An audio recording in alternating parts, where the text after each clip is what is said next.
রাধে কৃষ্ণ বন্ধুরা, কেমন আছেন আপনারা? আশা করি সবাই ভালো আছেন। আজকে আবার একটা নতুন ভিডিও নিয়ে হাজির হয়ে গেছি। ভিডিওটি শেষ অবধি দেখার অনুরোধ রইল।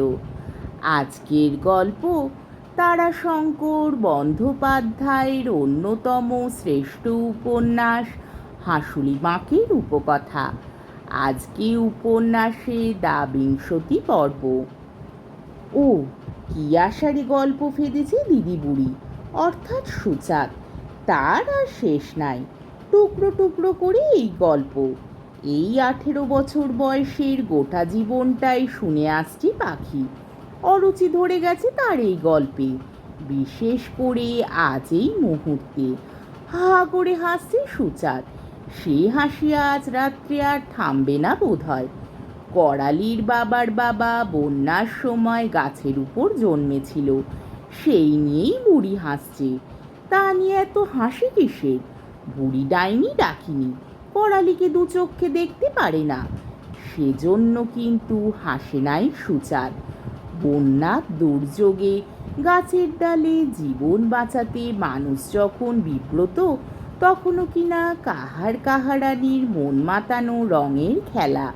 সেই কথা বলতে গিয়ে সুচাঁদ না হেসে পারে? হায় হায় রে, কাহার কোলে মনে রঙের খেলার বিরাম নাই। কি মনি তাদের দিয়েছিল বাবা ঠাকুর। বলতে বলতে হাত জোড় করে প্রণাম করে সুচাঁদ। গাছের ডালে বসে মানুষ অনাহারে রয়েছে, শীতে কাঁপছে, হু হু করে বাদলের বাতাস বইছে। নিচে পাথার বান কোপাইয়ের বুকে গোগো করে ডেকে উঠছে। সেই সময় কিনা ওই নিমতেলে পানু ঠাকুর দাদার বাবার তৃতীয় পক্ষের পরিবার রং লাগালে আটপৌরেদের পরমের কর্তা বাবার সঙ্গে। ওরা ছিল এক গাছে, এরা ছিল এক গাছে। চোখে চোখে কি খেল হলো, কখন হলো দুজনার কে জানে। সেই দুর্যোগে কেই বা ওদিকে মন দেয়। পরমের কর্তা বাবার তখন ছোকরা বয়স, তার উপর কুঠির সাহেবের আটপৌরে। খাতির যত, হাঁক ডাকো তত। আর ছুরিরও তখন অল্প বয়স। বুড়ো স্বামী, ইংলি বিংলি সতীনপুর ঝাঁক, সে থাকবে কিনি তার ঘরে? এমনিতেই থাকতো না। আশ্চর্যের কথা মা, তার দুদিন তো আর সইল না। ওই গাছের উপর বসেই চোখে চোখে অং খেললে। ভোরবেলা সবাই ঢুলছে, শব্দ উঠল, ছপ বাস। কেবল বনোয়ারির কর্তা মা ছেলের সঙ্গে ঘুমায় নাই, সে চেঁচিয়ে উঠল। সবাই জাগলো। দেখ দেখ কে পড়লো। নিম তেলে বুড়ো কেঁদে উঠল। ও মা তো পড়, আমার বউ পড়েছে। পড়েছে পড়েছে, যে গেল সে যাক, কি করবি বল, আর করবেই বা কি? বুড়ো কাঁদতে লাগলো।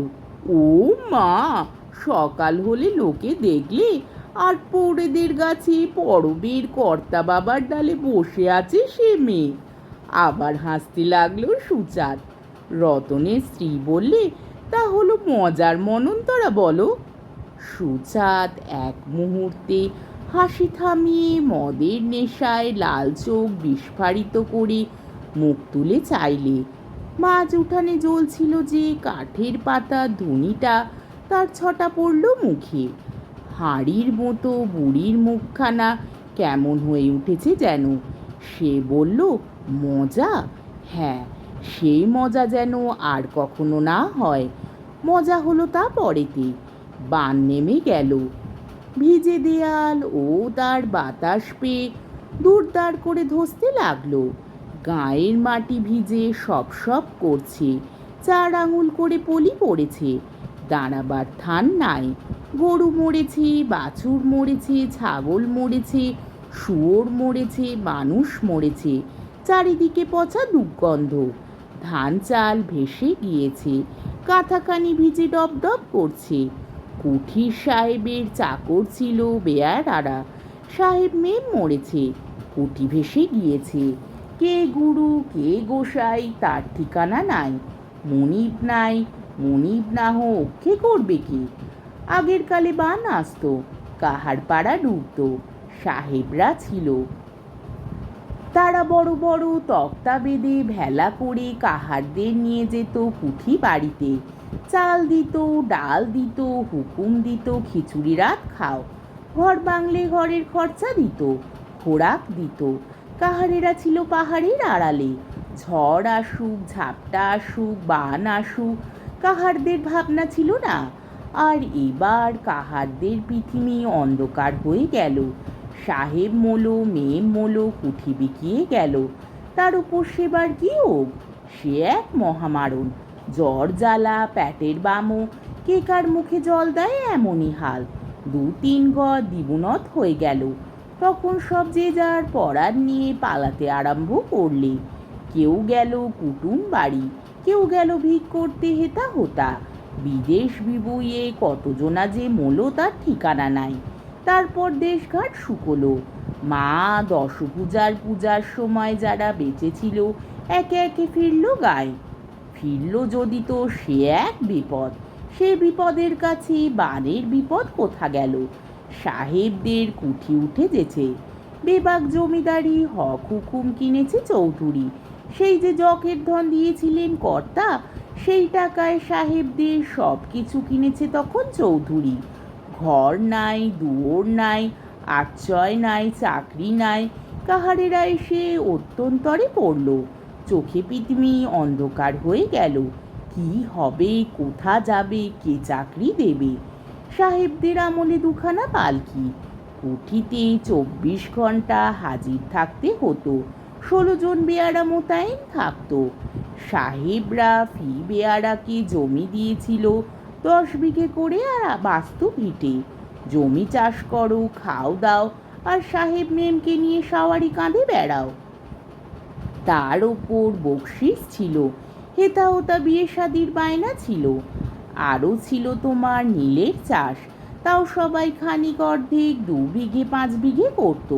তারপরে তোমার সাহেবদের যখন দাঙ্গা হতো, এই ধরো কোনো ভদ্রশুদ্ধুরের জমির ধান ভেঙে নীল বুনতে হতো কি পাকা ধান কেটে নিতে হতো, তখন কাহারেরা ছিল সাহেব মহাশয়ের ডান হাত। সাহেবদের লেঠেল যেত। ওই 8 পৌরেরা লেঠেলদের সঙ্গে লাঠি নিয়ে যেত। তারা পাহারা দিত। আর বেহারা কাহারেরা হাল গরু নিয়ে দিত পোতা জমি ভেঙে। চষে মশে তছনছ করে নীল বুনে দিত।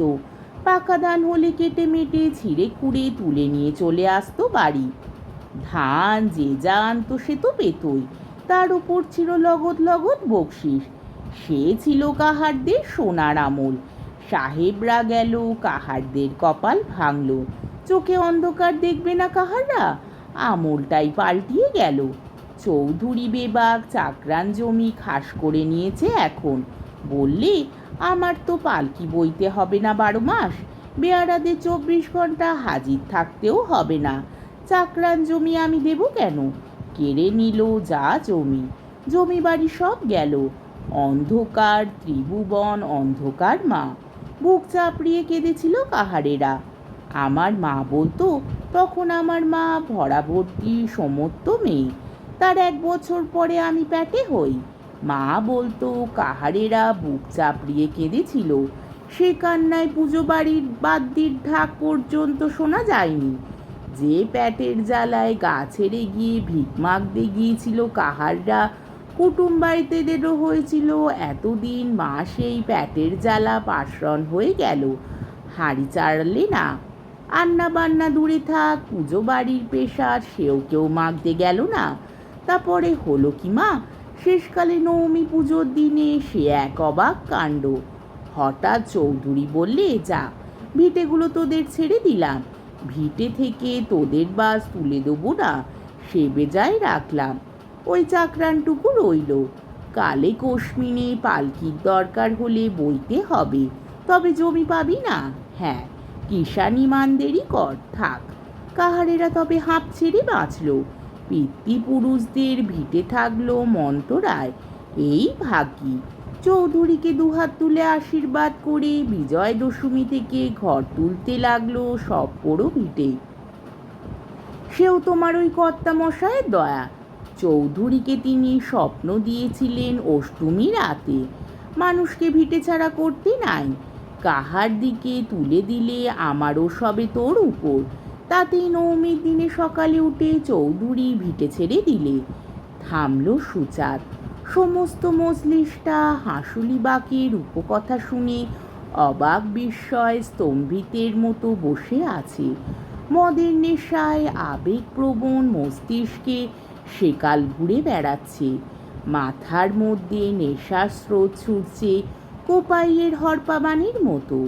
সেই বাণীর উপর কল্পনায় সেকালের নৌকা ভেসে বেড়াচ্ছে চৌধুরী বাড়িতে ভেসে আসা সেই যক্ষের নৌকার মতো।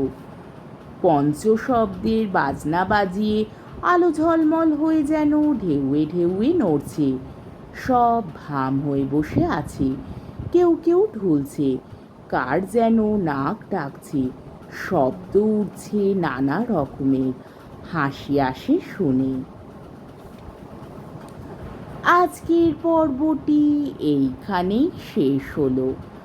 আমার ভিডিওটি যদি আপনাদের ভালো লেগে থাকে তাহলে আমাকে কমেন্টের মাধ্যমে আপনাদের মূল্যবান মতামত অবশ্যই জানাবেন এবং আমার ভিডিওটিকে লাইক ও শেয়ার করার ও আমার চ্যানেলটিকে সাবস্ক্রাইব করারও অনুরোধ রইল।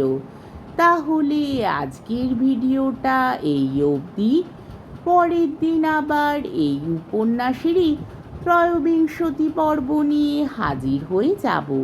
ততক্ষণ পর্যন্ত আপনারা সবাই ভালো থাকবেন, সুস্থ থাকবেন, সাবধানে থাকবেন এবং আমার ভিডিওটি দেখতে থাকবেন। তাহলে আজকে আসি। রাধে কৃষ্ণ।